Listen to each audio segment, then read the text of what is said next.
The ancient teachings of Egypt is your heritage.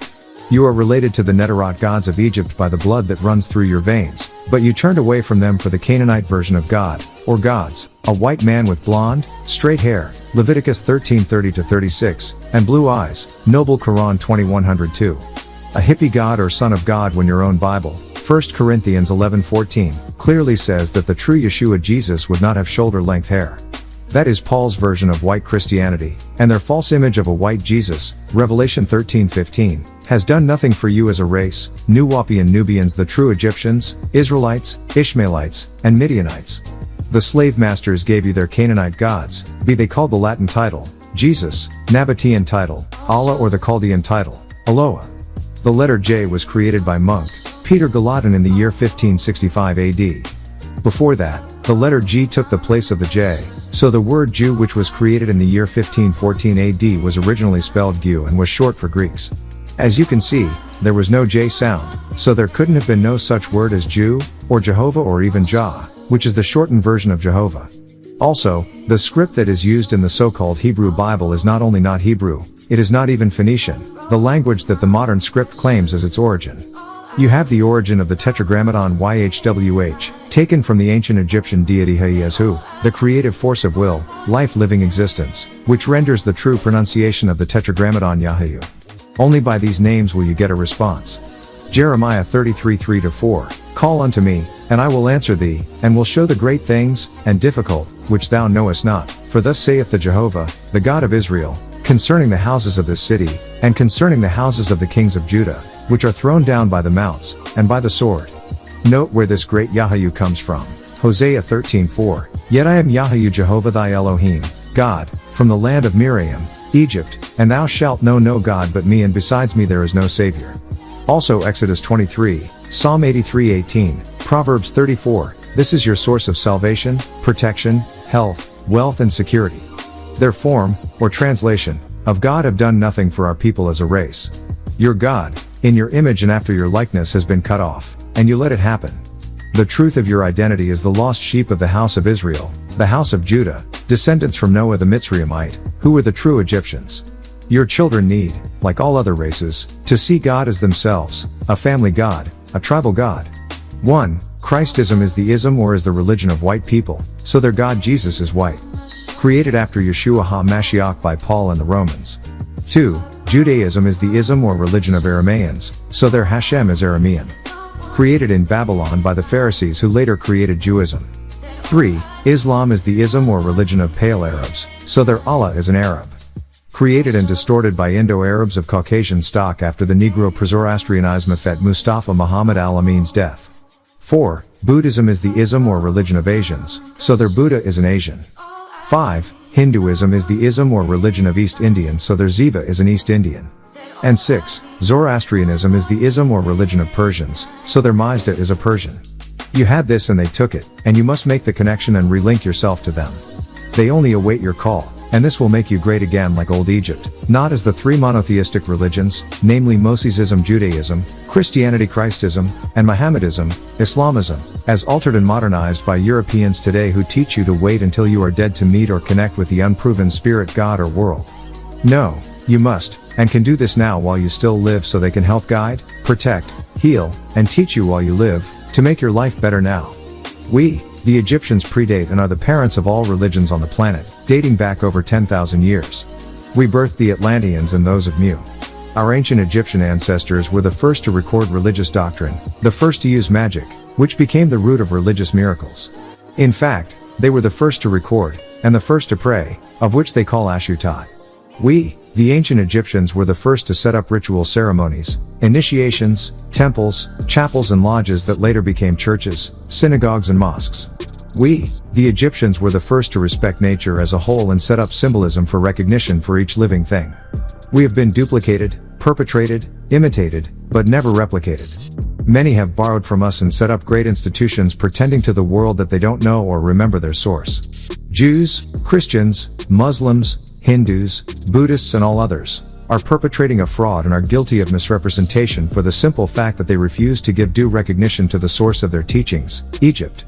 Not the Egypt you see today in Northeast Africa, and not the impersonators who reside there today, but pre-dynastic Egypt, which birthed the 46 dynasties. Every day, new discoveries are confirming the grandeur and majesty of ancient Egypt, and the pictures on the wall do not lie. Who the ancient Egyptians are and what race the ancient Egyptians belong to is apparent, though many have come into Egypt and have given the ancient drawings false face lifts and fabricated false mummies to deceive the world. Of the three original races, the Negroid, the first race, the Mongoloid, the second race and the Caucasoid, the cursed, diseased race, archaeologists have proven beyond a shadow of a doubt that the oldest inhabitants of this planet were the Negroids. And what renders one a pure Negro is their nappy hair or woolly hair, not the color of their skin. Their royal crown is the sign of the first race, the God race, the one race, the only race or living beings on earth with nappy hair. We are the mothers and fathers of all others. The word Negroid is from the Latin word negro from negrito meaning black. The same as the word Moor from Morenos, simply describing the Nubians who after being mixed with invaders, became the Nubians, the mixed seed as you see today with many different shades of skin color and hair textures. But all are from the original black seed of Sudan. So as you can see, names were grafted and changed, and even later, the descendants of the Nubians inherited new titles such as Negro, Afro-American, African, and many national titles. When it all comes down to it, the Nubians, the original Egyptians, Negroid, are the mothers and fathers of civilization, the root seed of incarnated divinity. Simply, the gods that all others worshipped yet refuse to respect today. We have reached the end of the 30-year period, broken up into 3 steps of 10 years each, and we moved on into the higher knowledge, the overstanding. You should have mastered the knowledge compiled into 3 books. 1. The degree of Mosesism, 2. The degree of Christism, and 3. The degree of Mohammedism. And with those 3, the rudimentary degrees of the lesser mysteries, we have come of age to move on from 3 to the 4 degrees of the middle chamber. 1. Sufism, 2. Kabbalahism, 3. Magism, and 4. Sumerianism. Then on into the 7 degrees which covered all of the Sumerian and Far Eastern studies embodied in the Sons of the Green Light, Sufi order, and the ancient and mystic order of Melchizedek, the Essene or Magi order. Completing those 4 degrees, will now prepare you to open the 8th chamber on into the 9th chamber of the ancient Egyptian order. You have been trained over a period of 30 years on how to learn an ancient language. Being taught Arabic, Hebrew, some Greek and cuneiform, now you are prepared to learn the language of tones that vibrates with your body so that you may find your place in the grand plan. Prayer is an exercise just for that purpose, and language is the key to prayer. You speak, then you learn the true art of listening. In 1998 AD, archaeologists have discovered the earliest known writing, and it came from Egypt, not Sumer in Iraq as previously mistaken. They got their writing from Egypt. You will find hieroglyphic tablets in Egypt but not Sumerian tablets in Egypt. Sumerian culture is Egyptian culture. So in 1998 they found on this stela, a relief of a tree and a pharaoh whose name is recorded as Agrub, Scorpion, discussing taxes and other important governmental and national policies. So, it was our ancient Egyptian ancestors who gave the world its first, and one of its greatest achievements and civilizations, recording what they did and saw. Not to mention all the sports, government laws, medical records, and the list goes on. So move on with pride. Be proud of being a true Egyptian in the great ancient Egyptian order. Be strong and of good courage. Do not fear, nor be afraid of those who go out of their way to seek to do, and wish, evil or harm upon you. Praise the word of El Elyon, God, Most High. We are one unit, we are in the light. The light dances all around us as the sun polishes our souls each day. The light is going to heal us.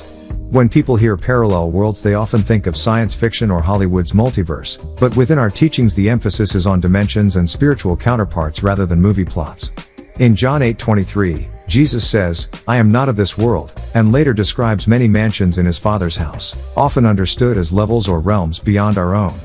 The same prophets who spoke of miraculous journeys and visions were, in modern terms, describing what we might call wormholes or time travel pathways between dimensions.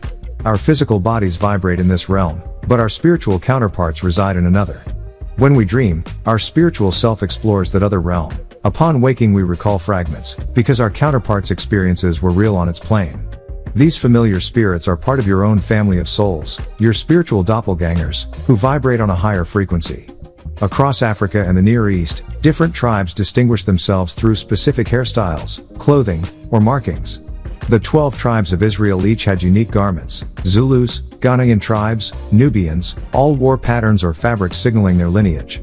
Similarly, In Islamic and Christian cultures, scholars or clerics wear robes, turbans, collars or yarmulkes to mark their faith identity.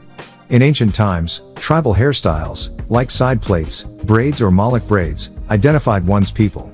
Today these customs serve as cultural reintroduction. We braid the Isis braid again, not as novelty but to reconnect with ancestral heritage. An Uncle Tom is a black person who blatantly sells out to white interests for personal gain. He worries only about himself. By contrast, a black Caucasian is someone who unconsciously adopts white cultural norms, despising their own heritage while believing they've transcended race. Dr. King was opposed not by Uncle Toms but by black Caucasians, those who, influenced by Hollywood and the music industry, dress and act against their own culture, sowing division within the black community. Whereas an Uncle Tom is recognized and shunned, black Caucasians are more dangerous because they outnumber overt sellouts. They flaunt designer labels, follow white standards, and yet scorn those who retain African traditions. This internalized racism fuels black-on-black violence, as a man in sagging pants with tattoos is perceived as a demon by those who have adopted Caucasian biases. Modern media, even rap videos, reinforce these stereotypes, creating a new formula for fear and oppression. When Jesus spoke of many mansions, he referred to different galaxies or star systems beyond our Milky Way. The constellation of Orion, for instance, aligned with the pyramids of Giza, symbolizes these celestial domains. Just as we pass from 1 hour hand position to the next on a clock, Earth drifts through constellations over millennia. The age of Pisces gave way to the age of Aquarius around the year 2000, and will advance again 2000 years hence. Ancient astronomers, Sumerians, Egyptians, Mayans, mapped these cosmic houses, yet modern astrophysicists rarely acknowledge their knowledge. We use star charts and scripture together to reveal that what others call astrology or astronomy was once unified understanding. When two people exchange bodily fluids, they exchange spiritual genetics. Over time, partners grow to resemble one another. Each individual embodies the composite of 4 generations, 30 personalities, in their DNA. A child born thus carries the spiritual influence of 30 ancestors. If a child dies prematurely, those 30 spiritual forces remain intact in the spiritual realm, though no longer expressed physically. To master oneself, one must practice self-analysis and discipline, to silence the many ancestral voices and align with one unified self. By understanding your inclinations, rooted in both genetics and experience, you gain the power to choose your path consciously, whether to adopt a plant-based diet that suits human physiology or to resist urges that conflict with your highest self. Us as Nagaru, we must perfect our being and reclaim our true path, reviving our culture and our way of life. To do so, we must become scholars of ourselves, to question, to investigate, and to trace every organization or belief system back to its source before embracing it. Right knowledge means going to the root of any subject or ideology, understanding its origin, its purpose, and how it impacts you, your family, and your people. If you refuse to investigate, then by all means, do not join, yet know that many forces exist to keep us divided, ideologies, religions, and belief systems designed to fragment us and to replace knowing with mere believing. Belief, unlike knowledge, requires no confirmation. You can believe something wholeheartedly and still be completely wrong. I believed the Atlanta Falcons would win the Super Bowl this past season, and I was wrong. In ancient times, our ancestors lived by knowledge, facts confirmed and tested by experience. Every morning, we set our alarm clocks based on the fact of time. We trust that our cars will start because we know they did so yesterday. We guard our money because we expect a return on investment. Yet we will accept without question that believe and you will go to heaven, without understanding why or how that promise is fulfilled. We must return to living by knowing, not simply by believing. If you choose to join any group, be it a fraternal order like the Illuminati or a religious sect, you must first investigate its history and doctrines. Illuminati literally means the enlightened ones, but true intelligence begins in darkness. In Genesis, before light was created, all was void and dark, for creativity and insight germinate in the unseen depths. When we study the mind, neural connections spark before any light bulb goes on overhead. When a seed germinates, it does so hidden beneath the soil. The same principle applies cosmically. Stars burst into being in the darkness of space. To be drawn into the light without understanding its origin is to enter the fire. Light inherently differentiates, whereas darkness is unified, limitless, and creative. Many branches of the Illuminati, both ancient and modern, traffic in light as illumination, yet true illumination springs from embracing the darkness of unknowing and inquiry. Consider the Garden of Eden myth. We are told Adam and Eve lived under divine care until they disobeyed and were expelled. But if God truly knew all, past, present, and future, why wait until after the fall to station cherubim and flaming swords at the garden's entrance? Either the deity as described did not know everything, or the story itself is a flawed metaphor, not an accurate account of a perfect creator.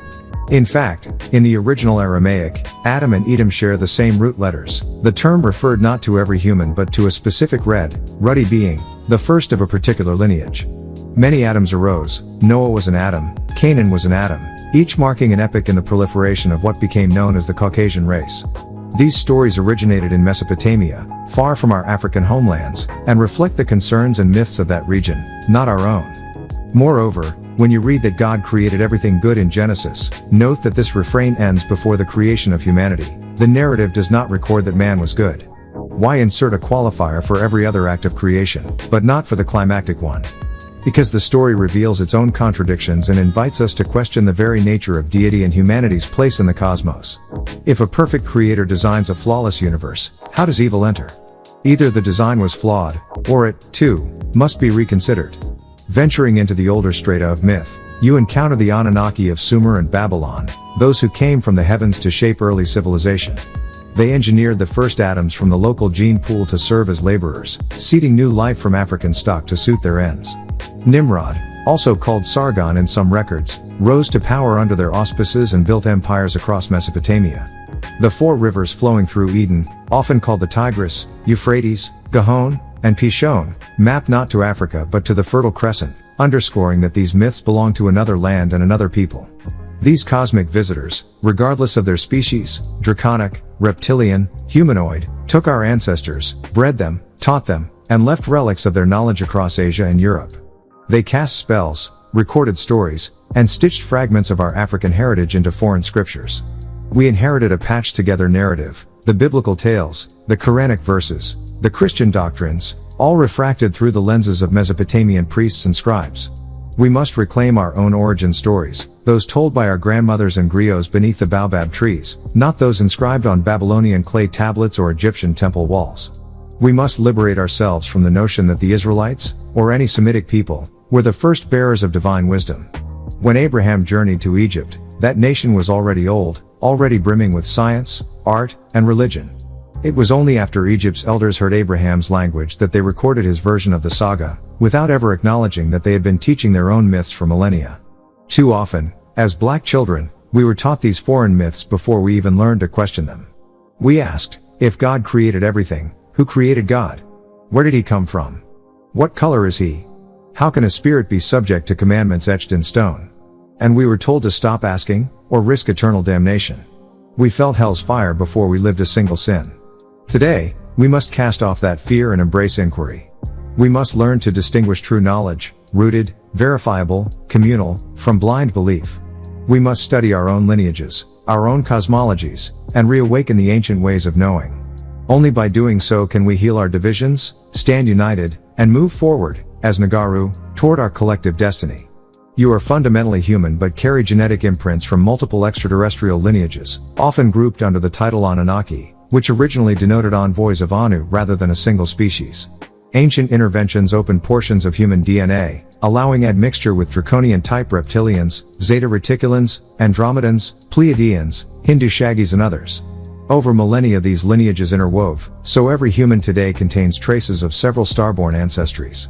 Ancient Egyptians interred their valuables, gold, jewels and sacred tools, with the dead so that, upon their next incarnation or soul journey, they would reclaim that wealth. They understood material reality as mirroring a higher vibrational counterpart. Burying treasures ensured prosperity across lifetimes or in the spirit realm. The 9 species refers to successive genetic branches stemming from the original amphibious hominids, the Rashanat or Ogdoad. As extraterrestrial groups mixed their DNA with the Ogdoad, each new hybrid became a distinct species.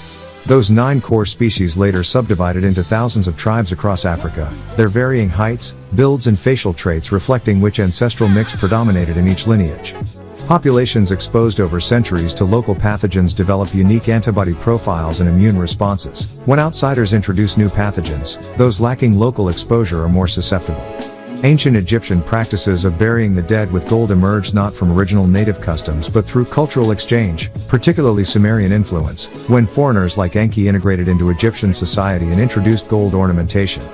Statues and reliefs in Egypt and other ancient civilizations sometimes bear a striking resemblance to modern figures. For example, Obama, 50 Cent, Beyoncé, Michael Jackson, Whoopi Goldberg, reflecting enduring genetic lineages rather than literal reincarnation.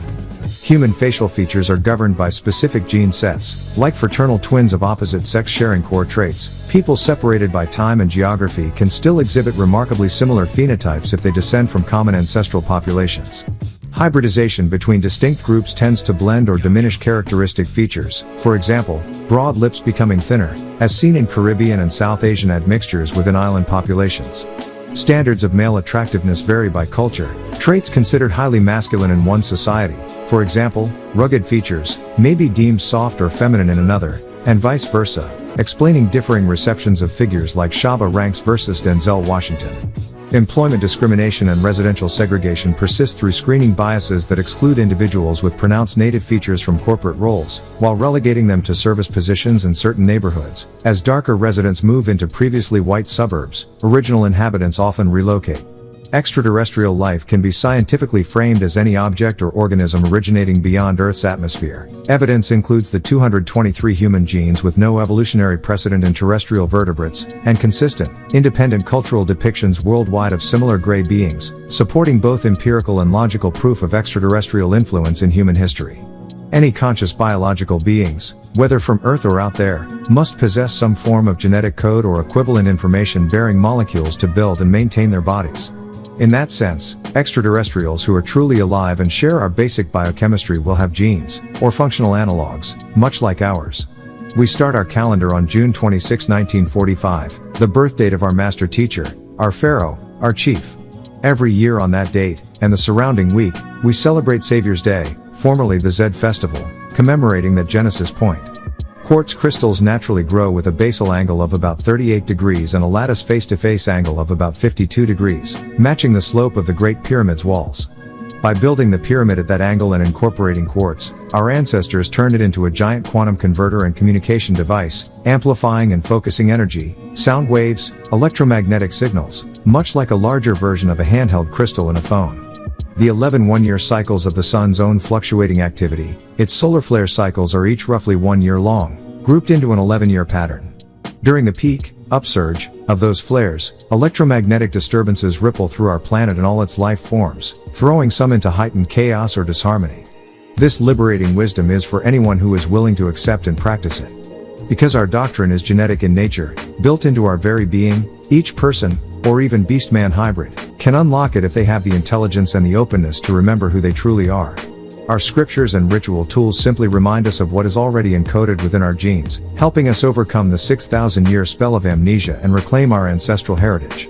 A scholar named Zechariah Sitchin translated ancient Mesopotamian tablets, from what is now Iraq, and discovered references to experiments by the Anunnaki, divine beings who allegedly grafted human genetics onto existing hominids called Lulu. Although the Egyptians recorded some of this in secret hieroglyphs, much was lost to later translators. According to these texts, there was a place called Shimti, the laboratory, where Anunnaki scientists conducted experiments on Homo erectus, sometimes identified with ancient Dravidians. These beings, sometimes labeled the Monkey King in various cultures, were the result of crossbreeding Anunnaki DNA with local hominids to create bodies capable of surviving Earth's environment. This process is analogous to the concept of incarnation or avatar in several traditions. They transferred their consciousness into these new hybrid bodies. The term incarnate itself means to go into flesh. Early discussions of cloning sounded far-fetched until Dolly the sheep was cloned in 1996. Cloning, after all, simply means to break off, from the Greek for twig-identical twins are a natural form of cloning. Over multiple worlds of 6,000 years each, a 24,000-year cycle, various extraterrestrial species, from Andromedans and Pleiadians to reptilians and insectoids, came to Earth for different purposes, settling, hunting, mining, breeding.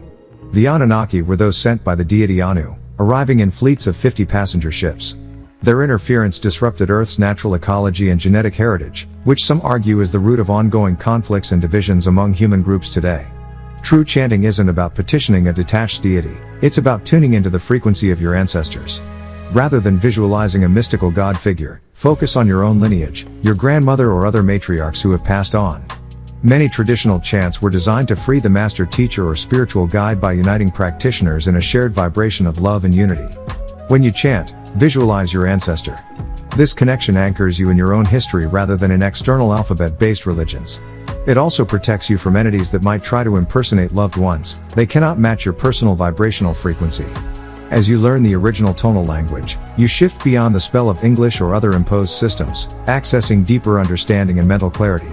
This is why mastering those native tones dismantles the influence of foreign doctrines and opens the way to genuine spiritual communion.